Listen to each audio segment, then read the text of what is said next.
नमस्कार। प्रस्तुत है आज का चिंतन। आमतौर से समान आयु और योग्यता वालों के बीच आदान प्रदान के आधार पर मित्रता होती है। प्रेमी प्रेमिका एक दूसरे के सौंदर्य एवं सहयोग को ध्यान में रखते हुए मित्रता बनाते और एक दूसरे के लिए जोखिम उठाते हैं। मैत्री का एक दूसरा आधार भी है जो अभिभावकों और बच्चों के बीच होता है।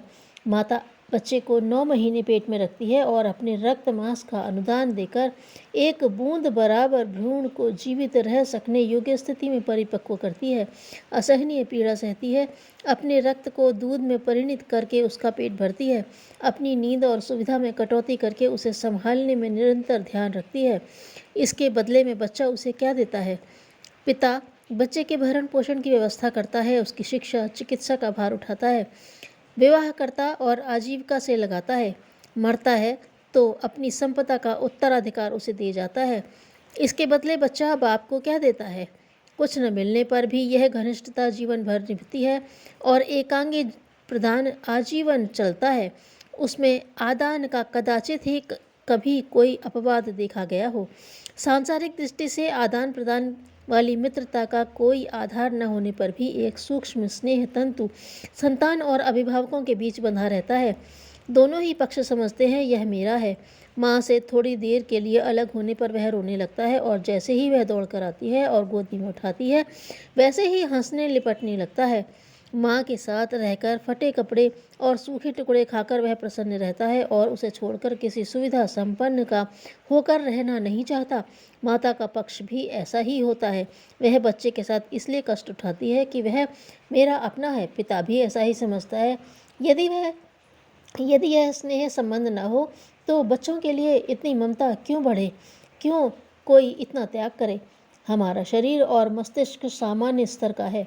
सांसारिक साधन या सहयोग भी कुछ कहने लायक स्तर के नहीं मिले।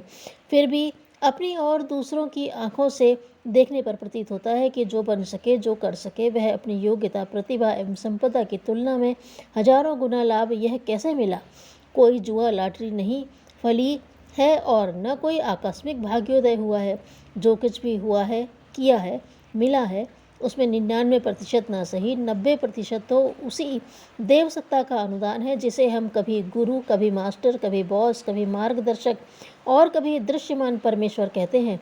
उन्होंने यह सब मुफ्त में दिया। यदि ऐसा होता तो दानी हमसे भी अधिक दीनहीनों को पहले देता। हम तो दीनहीन भी नहीं थे, पर उसने एक विशेषता देखी, पात्रता की। पात्रता ही पर्याप्त नहीं हुई, बल्कि एक एक सूत्र जुड़ा समर्पण का। यह समर्पण जीव से नहीं, अंतरात्मा द्वारा हुआ। जब गठबंधन हुआ तो उसमें प्रत्यक्ष या परोक्ष शर्त जुड़ी हुई थी कि जो दिया जाएगा वह उच्च उद्देश्य के निमित्त रहेगा। अपने निज के लाभ, लोभ, मोह और अहंता प्रदर्शन में इसमें से राई रत्ती भी नहीं लगेगी। जिस उच्च प्रयोजन के लिए संकेत किया जाएगा, अनुदान उसी में लगेगा। यह शर्त पूरी तरह स्वीकार हुई और हम उनकी सही संतान बन गए। स्वार्थ सिद्धि के लिए तो गधे को भी बाप बनाया जाता है और गुरु कहने में भी कुछ गांठ से नहीं जाता। यदि किसी बड़ी कामना की पूर्ति का लालच हो, किसी सिद्धि चमत्कार द्वारा हमें निहाल कर दिया जाए। इन दिनों ऐसी ही गुरु शिष्य परंपरा चलती है जिसमें कहा गया है, राम मिलाई जोड़ी, एक अंधा एक कोढ़ी। एक पक्ष वरदान मांगता है, दूसरा पक्ष जेब काटता है। यदि हमारे संबंध में भी ऐसे ही बने होते तो माखौल बनकर रह जाता। दोनों पक्ष एक दूसरे पर अपनी घात लगाते। अपने मन में कभी कोई कामना याचना उठी ही नहीं। यदि उठी तो सिर्फ एक ही कि किसी प्रकार व्रत निभ जाए, समर्पण में कहीं कोई खोट न उपजे, जिसके लिए अपनी अंतरात्मा धिकारे। पात्रता जन्म जन्मांतरों की, जिसमें साधु ब्राह्मण की हर कसौटी पर अपना प्रयत्न पूरी ईमानदारी, समझदारी, जिम्मेदारी और बहादुरी के साथ चले। सिद्धियाँ कूड़ा करकट नहीं हैं जिन्हें कोई निरर्थक समझकर कूड़े करकट की तरह बुहार कर किसी गले कूची में फूंक दे। वे बड़ी कठिनाई से कमाई जाती हैं। मांगने वालों की दुनिया में कमी कहाँ है? व्यक्तिगत लाभ उठाने के लिए उन्हें ज़रूरतमंद ही नहीं, बिना ज़रूरत वाले भी मांगते हैं। किंतु देने वाले को विचार करना पड़ता है कि उन्हें किसके हाथों किस निमित्त सौंपा जाए। मार्गदर्शन करने, पैर छूने और चापलूसी करने पर जब बैंक मैनेजर 50,000 की रकम बिना खाता देके नहीं उठाने देता, तो फिर जिनके पास वस्तुतः आध्यात्मिक संपदा है, वे उसे बिना सोच विचार किए, बिना पात्रता का उपयोग का स्वरूप समझे, ऐसे ही चाहे किसी को दे दे। यह संभव नहीं है। रामकृष्ण परमहंस सिद्ध पुरुष थे।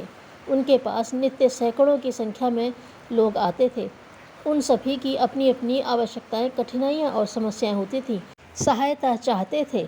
परमहंस जी ने भी सभी का अतिथि सत्कार किया, किसी को खाली हाथ नहीं जाने दिया। सभी की यथासंभव सहायता की और सभी को उस सहयोग से राहत मिली। यह क्रम चलता रहा।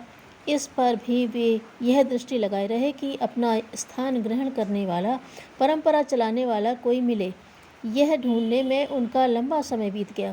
आगंतुकों में से एक भी ऐसा न मिला जिसे वे अपना उत्तराधिकारी बनाते। बड़ी कठिनाई से विवेकानंद हाथ लगे। उन्हें प्रोत्साहित करने में कोई कमी न रखी। वे जब समीप आए तो उनकी मर्जी पूरी नहीं की, वरन अपनी इच्छा पूरी कराई। विवेकानंद नौकरी की तलाश में थे। इस काम को परमहंस जी चाहते तो चुटकियों में करा सकते थे, पर कराया नहीं, वरन काली की प्रतिमा के पास भेजा और उनसे वरदान मांगने के लिए कहा। वहाँ उन्होंने माता का विराट रूप देखा तो अपने को बदल लिया और कहा, माँ, मैं नौकरी मांगने नहीं आया, मुझे भक्ति, शक्ति और शांति चाहिए। वही उन्हें मिल भी गया। वो अपनी पूर्ववर्ती कामना पूरी करा लेते तो किसी दफ्तर में नौकरी करते हुए क्लर्क मात्र रह जाते। देश और विदेश में भारतीय संस्कृति के संदेशवाहक जिस प्रकार बन गए, उस सौभाग्य से उन्हें वंचित ही रहना पड़ता। परमहंस जी जब शरीर त्यागने लगे तो उन्होंने अपना पैर विवेकानंद के सिर पर रखा। उनके शरीर में बिजली कौंध गई। आंखें खोलकर परमहंस जी ने कहा, जो कुछ मेरे पास था तुम्हें सुपुर्द कर दिया। अब यह खोखला शरीर बेकार है, इसकी अंत्येष्टि करने की तैयारी करो। इतना कहकर उन्होंने आंखें बंद कर ली। विवेकानंद का आत्मबल उसी स्तर तक पहुंचा जितना परमहंस जी का था। वे जब बोलते थे, जब अनुभव करते थे कि उनकी जीभ पर परमहंस जी विराजमान हैं। जिनसे भी संपर्क साधा, उन्हें उतना ही प्रभावित किया जितना परमहंस जी किया करते थे। इसी को कहते हैं सद्गुरु का सच्चा अनुदान। वह लूटा नहीं, खरीदा जाता है। हमने भी खरीदा है। गुरु के उच्च स्तरीय आदेश में अपना निज का कुछ था, जो कुछ था वह बूंद बूंद निचोड़ दिया है। अपने लिए कुछ भी बचाया नहीं। दूध लेने के लिए गिलास में भरा पानी फेंकना पड़ता है।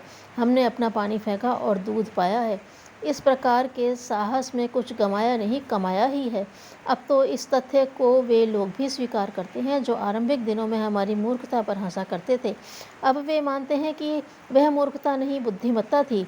अब तक हमारे शरीर से परिजनों के सांसारिक हित साधन के लिए, लोकमंगल के परमार्थ के लिए जो बन पड़ा हो, उसे यही समझना चाहिए कि हमारी सामान्य सी उपासना साधना का फल नहीं, वरन उसके पीछे दिव्य अनुदान ही काम करता रहा।